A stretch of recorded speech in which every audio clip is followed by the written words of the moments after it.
రూ. 60 పెట్టి ఈ సోప్ బార్ తీసుకున్నాను. రీసెంట్‌గా ఇన్‌స్టాగ్రామ్‌లో నాకు ఈ బార్ బాగా నా ఫీడ్‌లో వస్తుంది. ఆయుర్వేదిక్ హెయిర్ రిమూవల్ బార్ అని. సరే ట్రై చేద్దామని తీసుకుంటే సిల్వర్ బార్‌లా ఉంది. దాంతో పాటు ఒక ఫోమ్ కూడా ఫ్రీగా ఇచ్చారు. ఓపెన్ చేస్తే చాక్లెట్ బార్‌లా ఉంది. రూ. 60కి ఈ ఫోమ్ కూడా ఇచ్చారు. ఇది వర్క్ అవుద్దా లేదా అనే డౌట్‌తోనే నేను ట్రై చేస్తున్నాను. ఫస్ట్ నాకు ఎక్కడైతే హెయిర్ రిమూవ్ చేయాలో ఆ పార్ట్‌లో వాటర్ అప్లై చేసి ఈ సోప్‌ని దాని మీద రబ్ చేస్తే థిక్ పేస్ట్ లాగా అయిపోయింది స్మూత్‌గా. చాలా బాగుంది. ఆ తర్వాత ఒక 15 నిమిషాలు దాన్ని అలా వదిలేయాలి. అప్పటిలోపు మీకు ఒక మంచి టిప్ చెప్తాను. దీన్ని ఇలా సోప్‌లా యూజ్ చేసుకోవడం కన్నా ఒక బౌల్‌లో వేసి పేస్ట్ చేసి ఒక బ్రష్‌తో అప్లై చేసుకోవడం బెటర్. ఎందుకంటే నేను చేత్తో యూజ్ చేసినప్పుడు నా నెయిల్స్ కొంచెం గట్టిగా అవ్వడం, వంగిపోవడం గమనించాను. సో, అంత మంచిగా అనిపించలేదు. మీరైతే మాత్రం ఒక బ్రష్‌తో అప్లై చేసుకోండి.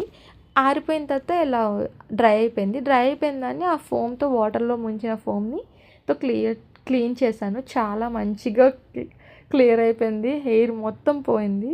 సరే take care. Phir మిలేంగే. Bye bye.